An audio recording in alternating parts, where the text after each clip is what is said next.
Metro রেলের দাম আছে, সেতু ভবনের দাম আছে, বিটিভির দাম আছে, শুধু দাম নাই বোধহয় কিছু মানুষের। মেট্রো রেল ক্ষতি হওয়াতে আপনার কান্না আসে, সেতু ভবন ক্ষতি হওয়াতে আপনার কষ্ট লাগে, বিটিভি ক্ষতি হওয়াতে আপনি তার বিচার চাইতে পারেন। দুনিয়ার সকল সম্পদের চাইতেও একটা প্রাণের দাম আল্লাহর কাছে অনেক বেশি। কারণ আপনি আবারও চেষ্টা করলে পূর্বের প্রতিটি স্থাপনা আগের চাইতেও সুন্দর করে বানাতে পারবেন। আপনি আবারও চেষ্টা করলে আগের চাইতেও আরো সুন্দর করে মেট্রো রেলকে তৈরি করতে পারবেন। ওই বোনকে তার ভাই ফিরিয়ে দিতে পারবেন না, ওই অভাগিনী মায়ের বুকে আর তার সন্তানকে কোনোদিন ফিরিয়ে দিতে পারবেন না। কোন আন্দোলনের নাম দিয়ে কোন নিরপরাধ মানুষকে মেরে ফেলা, রাষ্ট্রীয় সম্পদ ধ্বংস করার কথা, এটা ইসলাম সমর্থন করে না। এটা আপনি করবেন কেন? আপনার আন্দোলন কোটা নিয়ে, আপনি কোটা নিয়ে আন্দোলন করেন, আপনি সিটি সেন্টার ভাঙলেন কেন? সিটি সেন্টার কি কোটা আন্দোলনের সাথে সম্পৃক্ত? কথা কয় না, সম্পৃক্ত না। আপনার আন্দোলন কোটা নিয়ে, আপনি কোটা নিয়ে আন্দোলন করেন। আপনি যে আমাদের সামনে কি এটা প্রাণী সম্পদ হাসপাতাল, পশু হাসপাতাল, আমি তো গত সময় সন্ধ্যা পর্যন্ত এখানে আটকা ছিলাম। আমি এখানে এমন ভাবে ভাঙা হলো, কি লাভ? প্রাণী সম্পদ হাসপাতাল ভেঙে আপনার লাভ কি? মেট্রো রেল ভেঙে আপনার লাভ কি? এগুলো তো রাষ্ট্রীয় সম্পদ। আপনি আন্দোলন করেন, এই আন্দোলনের নাম দিয়ে রাস্তা দিয়ে একটা অ্যাম্বুলেন্স যাচ্ছে, একটা গাড়ি যাচ্ছে। হ্যাঁ, আপনি সর্বোচ্চ যদি এক্সট্রিম লেভেলে চলে যান, মাথা মোথা ঠিক নাই, মাথা গরম আছে, আন্দোলনের মধ্যে রাস্তায় নামনি কেন? সর্বোচ্চ গাড়িতে একটা বাড়ি দেন, গাড়ির একটা গ্লাসও ফাটাই দিতে পারেন, সর্বোচ্চ এক্সট্রিম লেভেলে চলে গেলেন, আন্দোলনের মধ্যে নামনি কেন?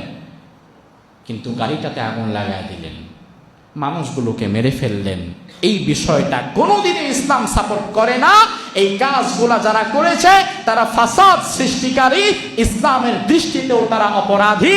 কারণ নিরপরাধ মানুষের জান মানে হেফাজতের দায়িত্ব ইসলাম মানুষকে দিয়েছে।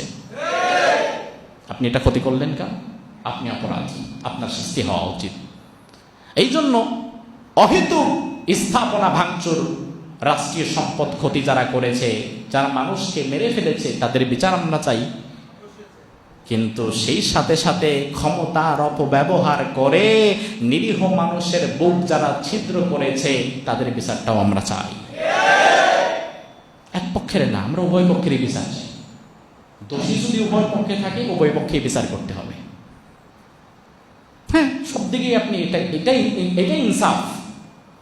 আর যদি আপনি একপাক্ষিক বিচার করেন, এটা জুলুম। উভয় পক্ষের বিচার যদি করতে পারেন, এটা হবে ইনসাফ। ঠিক কিনা? ইনসাফ করতে হবে ভাইরা আমার। যারা মারা গিয়েছে আমরা তাদের জন্য দোয়া করি।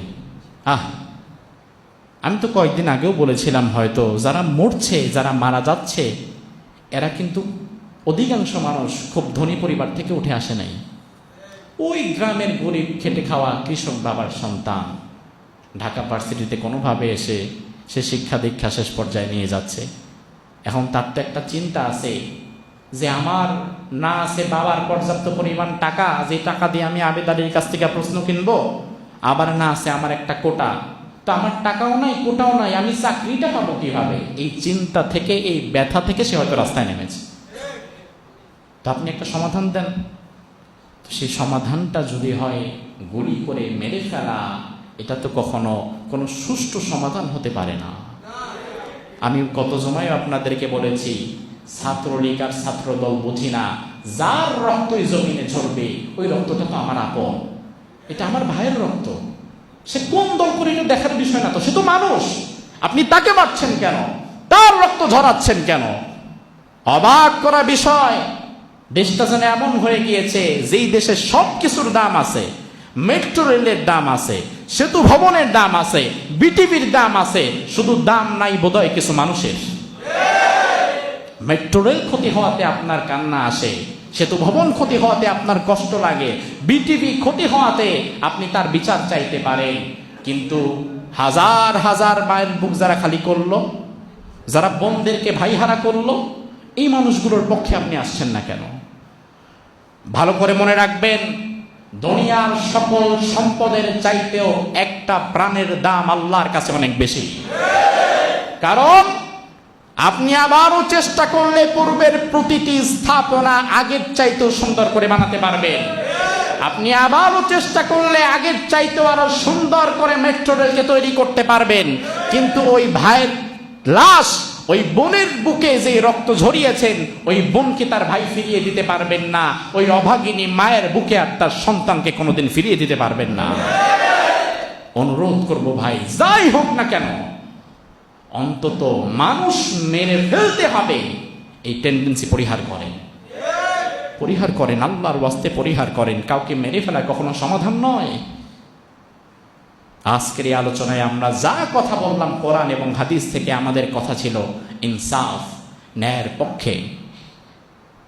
এই জন্য আমাদের প্রত্যেক মানুষকেই, শুধু সরকার প্রশাসন না, আমাদের প্রত্যেক মানুষকেই ব্যক্তিগতভাবে ন্যায়ের চিন্তা করতে হবে। অনেক মানুষ এমন আছে যারা ঘোর বিরোধী, অন্ধবিরোধিতা যাকে বলে, অন্ধবিরোধিতার কারণে যদি সরকার কোনো ভালো কাজও করে তাও ভালো লাগে না। তো এগুলো হচ্ছে পলিটিক্যাল মাইন্ডসেট। এগুলো রাখবেন না।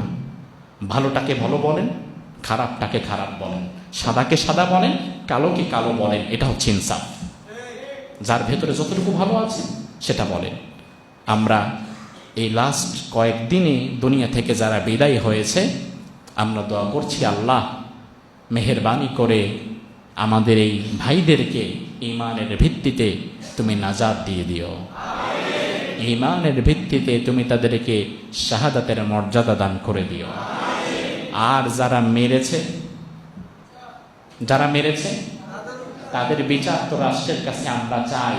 এখানে যদি সুষ্ঠু বিচার না হয়, তাহলে বিচারওয়ালা কি এখানেই শেষ নাকি আরেকটা আছে? সেখানে আল্লাহ তাআলা তাদেরকে কঠিন বিচার করবে ইনশাআল্লাহ।